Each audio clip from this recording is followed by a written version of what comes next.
If you like the video, make sure to like, subscribe, and comment.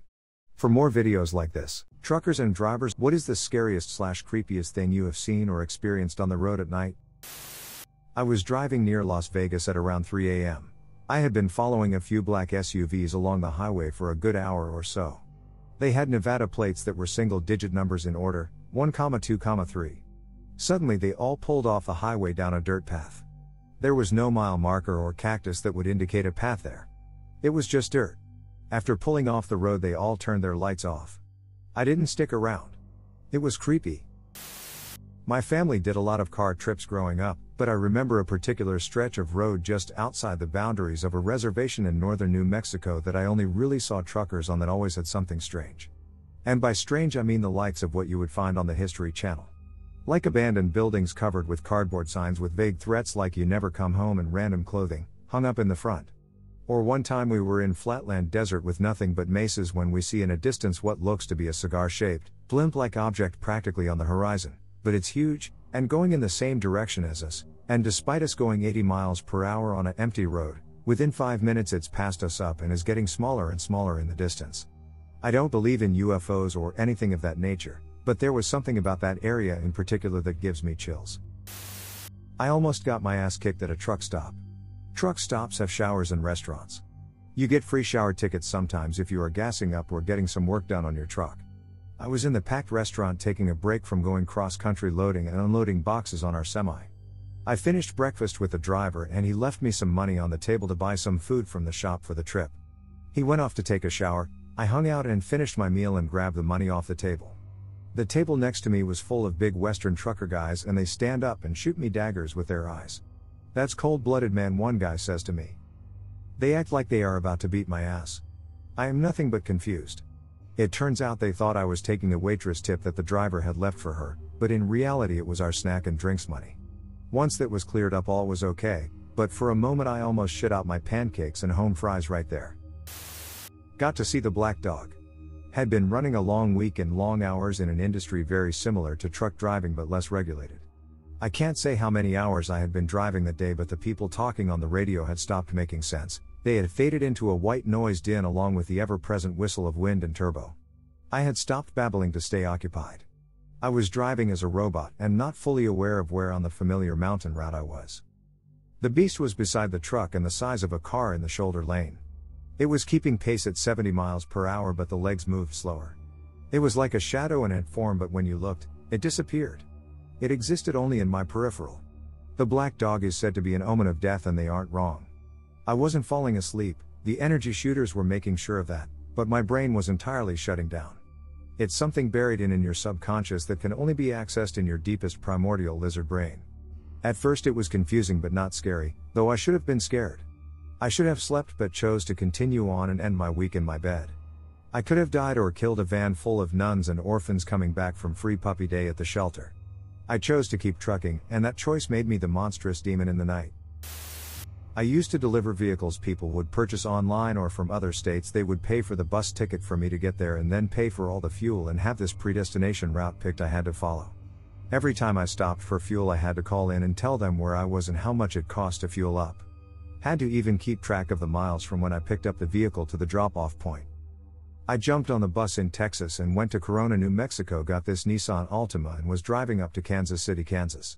I got right outside Mineola, Kansas, right off Highway 54, and it was about 2 a.m. I was driving along, windows down. It was a cool night, had the radio off and was just driving along. I seen this deer jump in the road and I swerved to miss it. Ended up in the ditch, and when I got out to check the car over and tires, I heard this blood-curdling scream that pierced the silence of the night all around me. Sounded like a woman screaming. I looked around and didn't see any deer around or anything running around or seen anyone in the distance as far as I could see with the flashlight. I got in the car and said fuck this shit, and I got out of there and kept driving. When I got to the nearest gas station I called the person, told them what happened and told them the car was fine, there was no scratches or flats or any damage to the car. I ended up delivering the car safely and sound, but I never went back down that highway again. I used to work at a 24-hour weigh station for trucks that was out in the middle of nowhere. Anytime anything over 100 pounds got on our scale, the computer would light up bright with the exact weight and an alarm would go off letting us know we needed to get the scale ticket. One night, at around 3 in the morning, there were just 2 of us in the booth facing away from the scale. The alarm goes off and my coworker turns to see the weight, which was 145 pounds of deer maybe? We check the camera and notice a tall, frail man in nothing but ripped underwear walking on the scale like a zombie. I immediately call for the police. The man creeps over to our booth window and proceeds to slowly bash his head against the glass. This went on for at least 5 minuets until 2 state troopers arrived to detain him, but not after he left us a gift of saliva and blood on the glass. We would later find out that he was under the influence of heroin. Not my story, but from a regular at a pub I used to work in. He was telling me how he was driving back up the country from London at night along some backcountry roads. He came across a stretch of road where he saw loads of cars parked up at the side of the road. Ever the curious person, he stopped to see why everyone was parked up in the middle of nowhere. He stops and gets out of the car and walked into a field in between 2 hedges. He sees what he says is 50+ people stood in the middle of the field looking up into the sky. He looks up and sees a group of lights hanging there. He looks back to the people and every single one of them is staring at him. He said he sprinted back to his car and drove away as fast as his car could take him. Luckily he wasn't followed. From then on he sticks to the motorways and main roads. Unfortunately he wouldn't tell any of us where this was, as he didn't want anyone else to see it. A tall shadow-looking thing moved in front of my truck at an insane speed. Later on my friend and father told me they saw the same thing in the same place. I don't believe in ghosts, I think it was shadow play.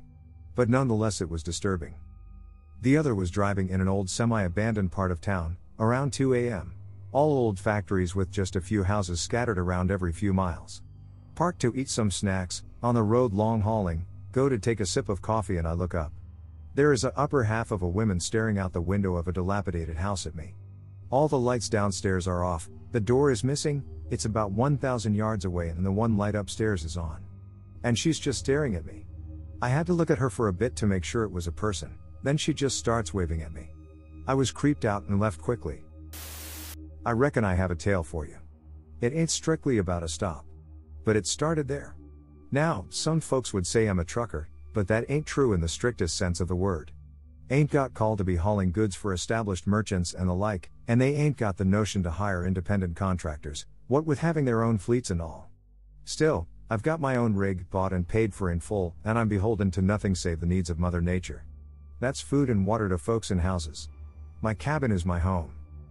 Every so often, I find myself in need of some cash, so I'll take a load from someone who might not be entirely honest. Truth is, if the money's good, I'm not one to look sideways at it. My rule is to keep from asking questions. There was one fellow who struck me as being a bit on the odd side, though, to the point that I couldn't help but wonder about his unspoken intentions. Met him at a rest stop, and I tell you, ain't nobody ever looked so out of place. He was a young, fresh-faced guy who was willing to pay handsomely for delivery of this shiny metal crate to some far-flung city or another. The weird thing about it was that he wanted to come along for the ride. I've ferried my share of hitchers, but there ain't been one of them before or since that wanted to bring along that kind of cargo. Like I said, though, the money he was offering was too good to pass up, and I was in fair need of it. He hopped aboard and we kicked into gear, ready to make the long haul. For a while, nothing seemed out of sorts, until I got the notion to check on the cargo. Don't misunderstand, I wasn't snooping, I was just making certain that nothing was amiss in the hold. So you can imagine my surprise when that crate went and popped open, and there was a naked teenage girl inside. I tell you, it was a mighty strange sight, and no more settling when the fellow caught me looking over his cargo. I told him straight out that I wasn't one for kidnapping, and that I wanted no part in whatever unkindnesses was fixing to perpetrate. That's when he told me that the girl was his sister, and that the alliance had been messing with her brain. Long story short, the kid wound up staying on as my ship's doctor, and he saved the lives of me and my crew more times than I can count. As I came across the Pecos and broke west of the line, this thunderstorm was running, and it ran me out of time. I was racing through the rain with this rig from Tennessee, when a voice cut through the static bringing comfort home to me. He was singing "I ain't sitting in no shack, I got me a Ford right out the back, so come on and roll me over if I ain't there in nothin' flat. With a honky-tonk attitude, I'll be doing the straight line swing. Come on and grab your horseshoe and throw it in the ring." Now, the levee wall was breaking, rocks were rolling from the ridge. The announcer broke in saying there's a bus trapped on the bridge. So I turned my rig around, I was axle deep in mud, and I found those people stranded as the bridge was groaning in the flood. Still, my radio was singing, "I ain't sitting in no shack, I got me a Ford right out the back, so come on and roll me over if I ain't there in nothin' flat. With a honky-tonk attitude, I'll be doing the straight line swing. Come on and grab your horseshoe and throw it in the ring. Now, with the grinding of my engine, I hauled those people free. With the raging river rising, the driver kept thanking me. So, I told him about the message, and he says that can't be right. Storm knocked out the radio tower late last Saturday night. But through the static we heard singing I ain't sitting in no shack, I got me a Ford right out the back, so come on and roll me over if I ain't there in nothin' flat. With a honky-tonk attitude, I'll be doing the straight line swing. Come on and grab your horseshoe and throw it in the ring. Now, them old truckers gonna tell you down the lonely interstate, out the dead air on the waveband, the Texas Playboys break, if you hear a keening voice, Bob Wills is with you as you drive, and you know you got a broadcast straight from 1935. Not a truck driver but hitchhiked with one once. She was a big, older lady and I am adult man, so I felt safe. She starts telling me this story about an accident she saw once. On that very night, 10 years ago, along the same stretch of road in a dense fog just like the one that night. She saw the worst accident she'd ever seen. There was this sound, like a garbage truck dropped off the Empire State Building, and when they finally pulled the driver's body from the twisted, burning wreck, it looked like this. And then her face all contorted into some demonic creature and then back again to normal. She dropped me off at a truck stop and told me to tell them that Large Marge sent me. Most of the time, if you mind your own business, no one bothers you. A lot of the big chain truck stops keep the lot lizards out because they also want to be the travel stops for families, and if mom and the kids see a bunch of hookers hanging around, they don't want to stop and spend their money there. Bums can be a problem. Truck stops attract people wanting something for nothing. There are some around big cities that are bad places. The truck stops along I-20 south of Dallas as an example. I have stopped in those and had people banging on the truck all night, either lot lizards who looked like they were mostly dead from drugs or bums wanting to get money for their drug fix. I just don't stop at those anymore. I'll drive 40 miles out of town to avoid one if I have to stay over in the area. The most disturbing thing I can think of was where a truck and trailer cut a corner to close and the trailer hit the front of a parked truck. The trailer's brakes were on fire and it burned up that tractor, 2 other tractors parked next to it, and the trailer. I could not find out if everyone got out all right. They were cleaning it up when I saw it. Not a long-haul trucker, but I do have a story worth reading because it's all 100% true. My girlfriend and I were driving the back roads just a little outside of Novato, CA. We get to a T intersection that you can go right to Petaluma or left towards Point Reyes.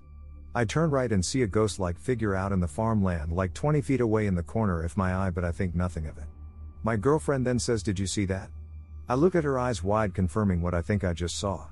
I then proceed to flip a bitch, go back to the T intersection, turn on my high beams, and Lord behold, it was usually tall spirit with a robe on, just kind of gliding through the farmland. It had to be at least 7 feet tall. I got so creeped out I only wanted to see it for no more than like 5 seconds. It was truly frightening. About a year or so later, my friend and coworker were riding motorcycles out in the back roads when he crossed over the yellow line and hit a car head on and died. Not far from where I saw that spirit. I always say to this day those roads are cursed. Not a truck driver, but my friends and I were driving back to our hotel room at 1 a.m. I was driving through a valley through this one section with no street lights, so it was only my headlights and the reflection things on the toad to see by. I suddenly noticed that there was a figure in the middle of the road, a little off to the side but close enough that I was going to hit it. But it literally looked like it was made of tumbleweed and my light was shining through the holes. It was so bizarre and so sudden that I didn't even have time to think to drive out of its way. Me and my friend in the front seat both started screaming when we drove right through it. Except it was like the figure was made of smoke. Nothing hit my car. We literally drove through it.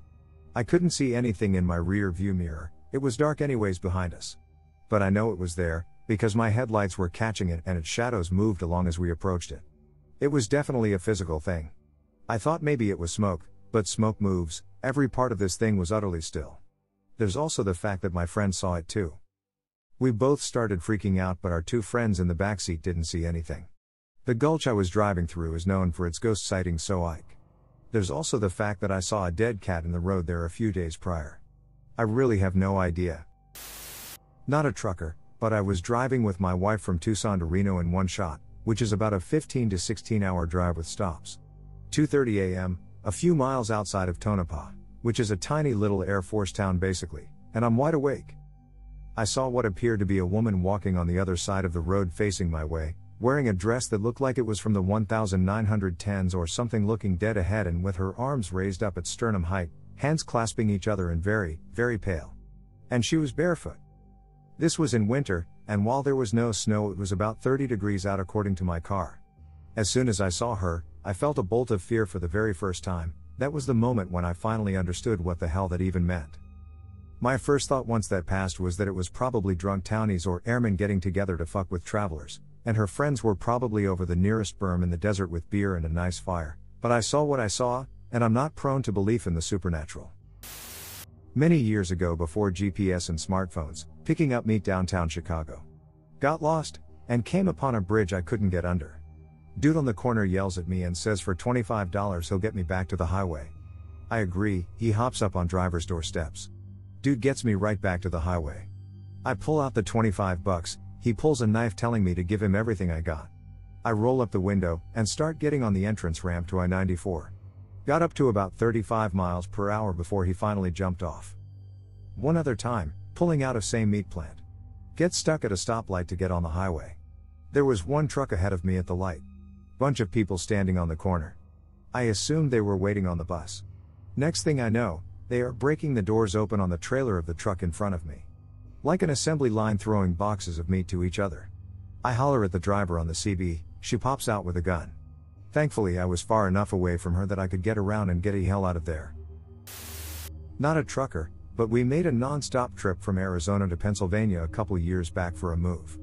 It was myself, my husband, our roommate, my 1-year-old son and our pets in the car, small trailer on the back.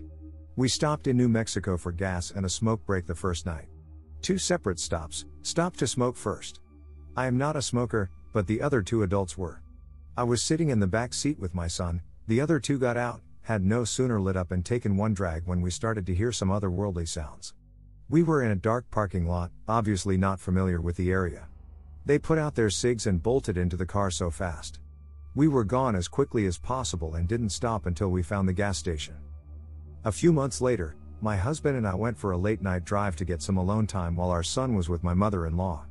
We stopped somewhere for some adult time, middle of nowhere, and in the woods we started to see red lights, like laser light sized. There was 4 to 5 of them and we had no idea what they were. Obviously we were gone fast.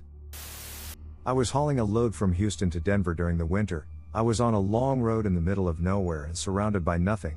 Up in the distance I saw this older gentleman walking with a backpack and cane. It was one of those situations where I felt like I should stop, and if anything bad happened I was big enough to take on this possible 60-year-old man with a cane.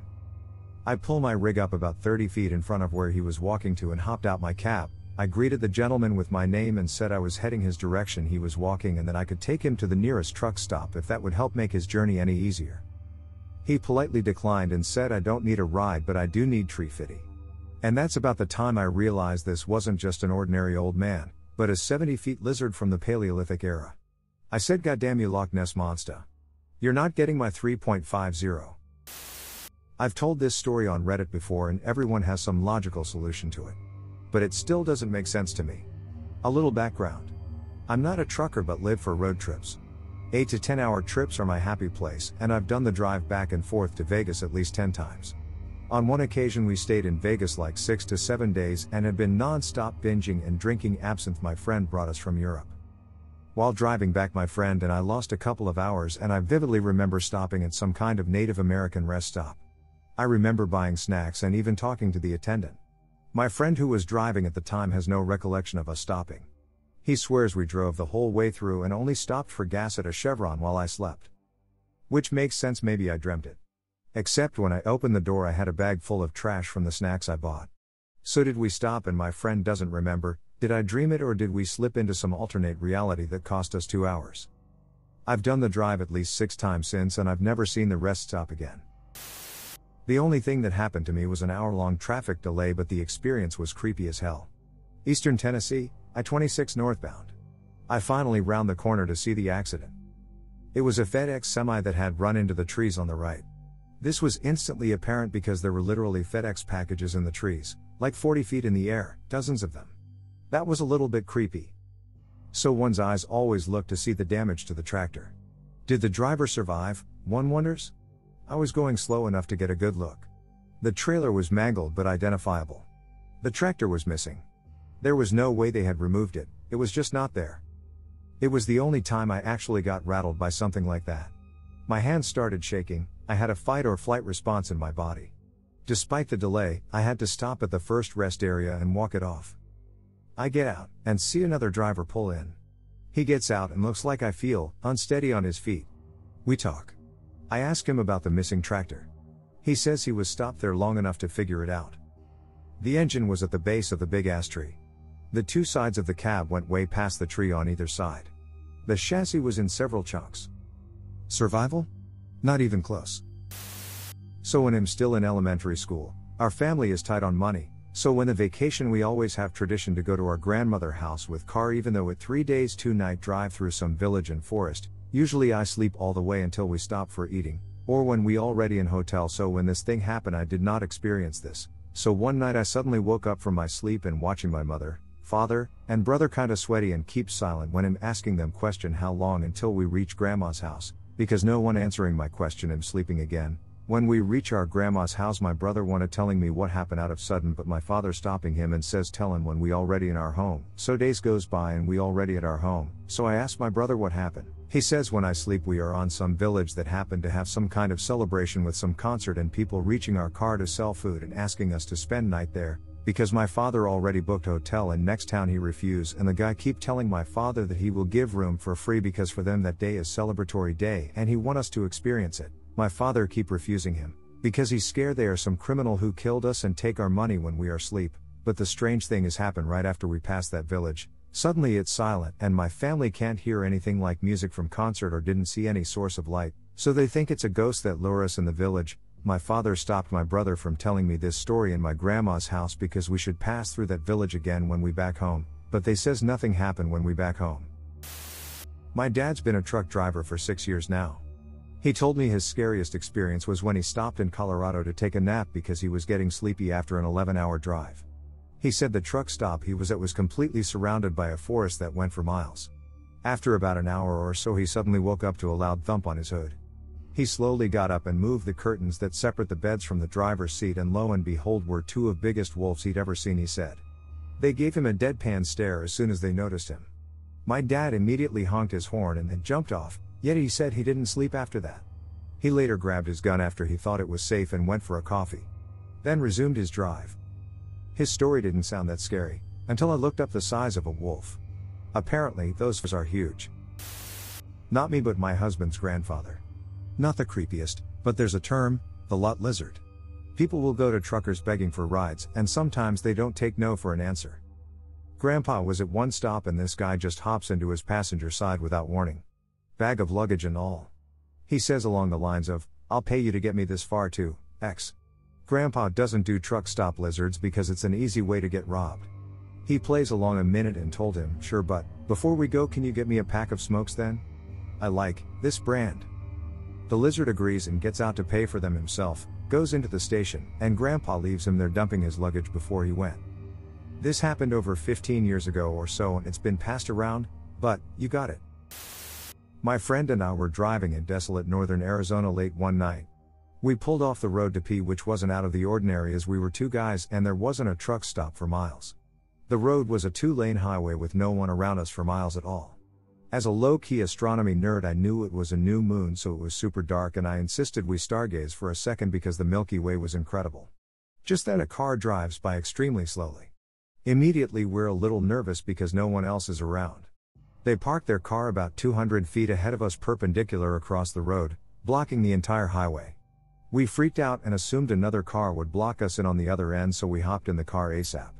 We heard a door slam and within a minute or two the car drove away, tires screeching. Confused, we slowly pulled back onto the road to where the car was sitting. In its place was a severed fucking coyote head. We saw it and noped the fuck out of there real quick. Still makes me shiver. Believe me or not. So we are taking a load to Georgia. We are about 2 miles out. We want to see if we can drop earlier. We are loaded with 42,000 pounds of small ketchup packets for it bus. Figured you all would find it funny. We are talking in front. Olaf murder mittens, our cat is in back on his bed taking a nap. Out of the blue Olaf comes flying to the front, does a 5-foot leap in the air, lands on me, slips, digs his claws into me and jumps onto the dash. If he could have jumped out he would have. He's terrified, I have never seen him scared like this. Nothing is around but silence. We calm the cat down. Find out we have to drop at 4 in the morning, find a gas station and go to move our stuff, and it looks like someone pulled one of Olaf's whiskers out. Nothing for him to get caught on. Laredo has a rest area that's just really creepy and angry, you feel like you are being watched in a bad way. Night driving can be interesting, especially when you are the only one on the road, no lights for at least 100 miles around. If it's windy it's creepy because you hear the wind. It can be creepy when you see snow blowing on the road at night. In Oregon and New Mexico, depending on where you park, it can be super beautiful, but the quiet and no light can be creepy. Both places we parked in the middle of nowhere, never felt alone, just eyes on us, but in Oregon I saw the Milky Way for the first time and that was amazing. Very beautiful in both places. I'm not a long-haul trucker, but my friend and I, Asian and black, respectively, this will matter later in the story, were driving cross-country from Georgia to California. On our way west, we went up towards Nebraska to see some friends, then continued up and over to Wyoming where shit got way weird. On a stretch of completely deserted highway, as the sun was setting, we rounded the bend of the freeway just as a seriously old, weathered, shiny-ass, decrepit-looking dude came stumbling off the shoulder and out into the highway. Thankfully, we swerved and missed him, but I can't help but wonder what the F he was doing in the absolute middle of nowhere like that. 100 or so miles later, my friend and I were getting pretty sleepy, so we decided to stop off at the next exit to find a hotel for the night. Strangely, Wyoming was going through a housing crisis, so I was later told, and nearly every hotel was booked by locals who had recently lost their homes. After what seemed like an endless search for a hotel, we found one with a vacancy sign. By this time we were creeped the fuck out and tired as all hell, so we dragged ass into the hotel to book ourselves a room. The concierge took one look at us and told us that a black girl and an Asian girl, traveling alone, would not be safe there, and he advised us to continue our search elsewhere. Reluctantly, and now more creeped out, we hit the round again and finally found a spot. Wyoming forever remains in my "F that place" list. Not a trucker, but was finishing a 3-hour drive home. Coming in from LA after a concert back to San Diego. Whole 130-mile ride was uneventful until I get to the downhill road that leads to my street. Just before the end of that hill, there's an inlet on the right and the first row of houses in my neighborhood. Before I even get to see the row, my body starts shaking tremendously. I don't know why, I wasn't particularly exhausted. But these tremors, like my bones, were freezing. I come upon the row of houses, and in the yard of the corner house nearest the road, in front of their oak tree, there's a blue orb floating. No sound. Pure and heavy silence. It was about 3 feet in diameter, deeper blue towards the center and translucent white around the edges. I stare at the orb and my body is almost uncontrollably shaking. Before I know it, I'm idling the stop sign at the bottom of the hill. No recollection of having driven past the house and the orb, of coming to a stop, of how long I'd been idling. Looking at my GPS, my ETA was 7 minutes off. Sometimes I remember this while driving at night and get slight tremors and goosebumps along the right side of my scalp. I stopped driving that hill for about 2 years. Not a driver, this wasn't even a long haul. But I was camping with a few friends one night, and me and this one other guy were just getting off work and headed to meet the others at the site. BTW, this is around the time of the clown scares. We pull into the reservation road late at night, and this series of roads isn't one long dark one, it is dark but it's very windy and has a few turns. We're going around one bend, and let me mention his headlights at the time were pretty dim. So right around the time the light hits what's a few feet in front of the car, I'd just noticed what I would swear to this day is a man standing on the side of the road wearing all white with a mask and holding something in his hand, just watching as we drove by. My friend saw something, but since he was driving he didn't get to really take a close look. I'll be completely honest, I don't know if that's what it was, but I would almost swear it. Anyway, we drove on, had a rabbit dive in front of the car, scared the shit out of us, and then had a very restless night. I even had to take a long walk to the bathroom down a narrow path with bushes on both sides. You better believe I was carrying a knife and flashlight the whole way there. I'm not a trucker but a hotshot driver. I frequently have loads from North Dakota to Michigan, and one night while I was driving I was passing Center, North Dakota, the geographical center of North America, and I was remembering spooky tales that had been mentioned to me in my passings through ND. Something in my head made me think aliens. No clue really where it came from or how, just that idea popped into my head, but shortly after thinking that I was looking up into the sky and a bright light was moving very quickly through the sky. I was just watching it for a minute or two, just wondering if for some reason I thought aliens because I was witnessing them right before me.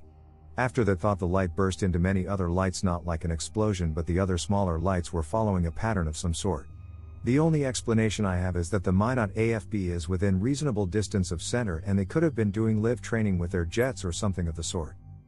Another small one I have, also in ND, is once in my travels I got stopped by military personnel and told to park where I was, and they didn't tell me why, but I could see that they had many personnel at the missile silos which are in the general area of Minot, and rumor has it the only reason that they would use those missiles is if the US was under a nuclear attack and a missile needed to be intercepted, but I could also be wrong. People like to talk. I was driving Route 30 west towards Fort Wayne in the middle of the night, around 2 a.m. It was one of those black, moonless nights with heavy low cloud cover. So dark it felt like an empty blackness, ground and sky indistinguishable. One of those desolate stretches of road and farm country with a few cities or lights to be seen anywhere. In a flash, my headlights illuminated a young woman walking on the shoulder. She was walking barefoot, wearing a white tank top, white shorts, with blonde curls spilling over her shoulders halfway down her back. She looked young. Very young. Possibly 16, 18, maybe 20 years old. She was only lit by my headlights for a second, but time kind of slowed down as my brain struggled with the strange absurdity of a pretty young girl walking barefoot down the side of a major truck route at 2 a.m. I struggled for a minute as I kept driving. Do I stop? Does she need help? Is that the right thing to do? Or does she turn out to be a violent meth tweaker or runaway? I was also cognizant of the bad optics of a Gen X white guy pulling over to offer a ride to a woman walking down the side of the road. So much for being a good Samaritan in this century. I looked up the number for the State Highway Patrol dispatch and called. A sleepy voice answered. The lady working the desk assured me her computer showed an officer parked, hidden, running a speed trap 15 minutes away, and he'd respond to look in on the girl's safety and well-being. I realized later as I continued driving that Route 30 is one of the most heavily traveled truck routes crossing the Midwest. The girl was probably a hooker, and following an argument over money, or not wanting to pay, a trucker probably pulled to the shoulder and threw her out of his cab, fast enough that in the heat of the moment she didn't collect her shoes or purse. I suddenly felt much better, remembering that most states now have aggressive programs to help free women caught in transportation sector prostitution. Education opportunities, safe places to stay, etc. It's extremely dangerous work. They are preyed on by physically abusive Johns, serial killers, and pimps who get them hooked on hard drugs to keep working. I couldn't have done anything for the girl but give her a ride to the next rest area or exit. The highway patrol cop would have opened the door to outreach programs and their positive life-changing possibilities. I was driving near Greensboro, North Carolina around 2 to 3 a.m. and I came up on a car that was driving fairly slow in the left lane. They had all the lights on in the car, so when I got next to them I looked over to see what the deal was. The man driving had his left leg raised up near the wheel and was driving with his left hand. His right hand was of course on his penis as he was slowly stroking his way down the highway. I honked my air horn at him and he gave me a friendly wave and continued to jack it. Second story comes from when I was driving near the NC/VA border on 85 Newton. Once again it was about 2 to 3 a.m. and I was wide awake. All of a sudden I saw a very bright and dense white orb floating in the sky. The light was completely still for about 10 to 15 seconds and in the blink of an eye it sped off away from me at speeds that no known aircraft could achieve. I have traveled this route more times than I care to admit and have never seen anything like it. The light was too dense to be a spotlight or a reflection off of my windshield. I have tried to come up with explanations for what I saw, but all I can deduce is that it must have been a UFO of some sort. Not a truck driver, but I have never been so scared in my life. I was going to this haunted bridge in a very rural place in Colorado with my family. 'Cause my mom loves paranormal stuff. We went and it was spooky but nothing crazy happened, so we had packed up the car and started our drive back the very long dirt road. It's at least a few very long miles of uneven dirt, gravel, and potholes at 1 in the morning. We passed a car who doesn't have their lights on but they are moving. Remember, this is rural. No street lights, no nothing. Just pitch black. So my mom flashes them while we drive past them so they can turn their lights on. They whip their car around so fast and put their lights on. You could see the dust cloud rising in the air and they start speeding up with us. We're freaking out because we are getting chased by these people who had a problem with us flashing them. Going down the road at 80 to 85 an hour, praying that every single pothole that we hit won't burst our tires. We finally reached pavement and street lights and the car was gone. It was the longest few minutes of my life. At the time I was so scared, and it wasn't until a year later when I shared my story and someone shared the scariest detail of all. Apparently if a moving vehicle doesn't have their headlights on and you flash them, you become their target as part of a gang initiation. They are supposed to shoot and kill every member in the car. I researched it and some people say it's false, but from my experience I would not tread lightly. My advice: don't flash anyone ever. I was out on the West Coast, trying to make a buck. And things didn't work out. I was down on my luck. Got tired roaming and bumming around, so I started thumbing back east, toward my hometown. Made a lot of miles, the first 2 days, and I figured I'd be home in a week, if my luck held out this way. But, the third night I got stranded, way out of town at a cold, lonely crossroads. Rain was pouring down. I was hungry and freezing, done caught a chill. When the lights of a big semi topped the hill, Lord, I sure was glad to hear them air brakes come on. And I climbed in that cab, where I knew it'd be warm. At the wheel sit a big man, he weighed about 210. He stuck out his hand and said with a grin, "Big Joe's the name." I told him mine and he said, "The name of my rig is Phantom 309. I asked him why he called his rig such a name. He said, "Son, this old Mac can put 'em all to shame. There ain't a driver, or a rig, running any line, ain't seen nothing but taillights from Phantom 309.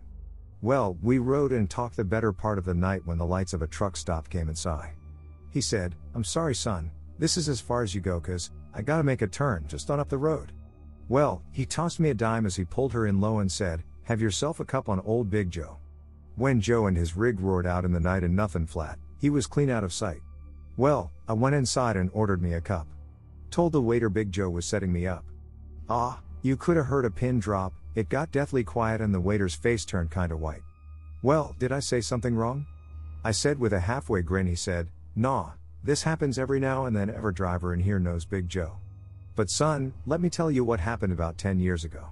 At the crossroads tonight, where you flagged him down, there was a busload of kids, coming from town, and they were right in the middle. When Big Joe topped the hill, it could have been slaughter, but he turned his wheel. Well, Joe lost control, went into a skid and gave his life to save that bunch of kids, and there at that crossroads, was the end of the line. For Big Joe and Phantom 309, but, every now and then, some hiker will come by and like you, Big Joe'll give him a ride. Here, have another cup and forget about the dime, keep it as a souvenir, from Big Joe and Phantom 309.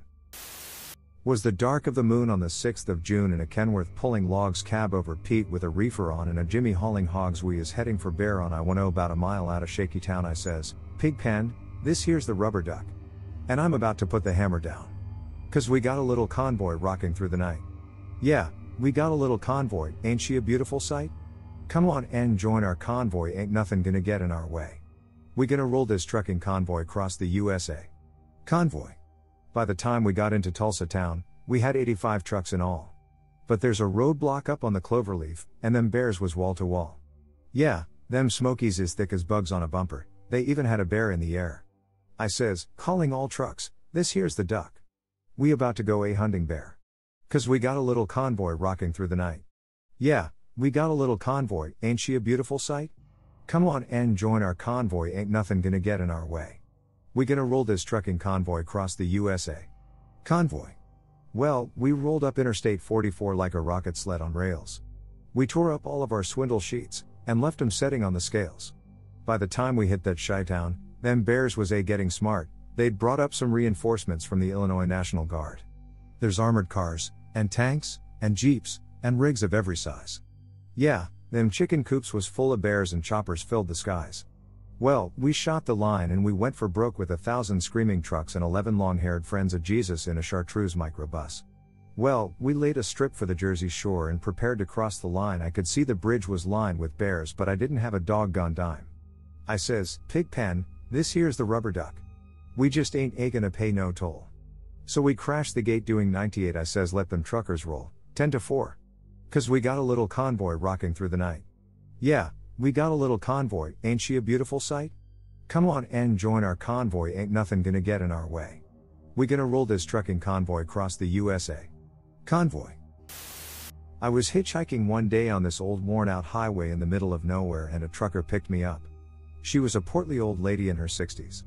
I tried to make small talk, but she just stared out the window until she suddenly began to speak. "On this very night," she said, "10 years ago. Along this same stretch of road in a dense fog just like this, I saw the worst accident I ever seen. There was this sound like a garbage truck dropped off the Empire State Building. And when they finally pulled the driver's body from the twisting, burning wreck, it looked like this. Then she turned to face me and her skin started to melt off and her eyes bulged out while a haunting giggle filled the cabin. Her face returned to normal and she continues, "Yes, sir. That was the worst accident I ever seen." Nervously, I told her that I could get off at the diner we were approaching. As she pulled over and told me, "Be sure to tell them Large Marge sent you." Before cackling as she pulled away. It was the damnest thing I've ever seen.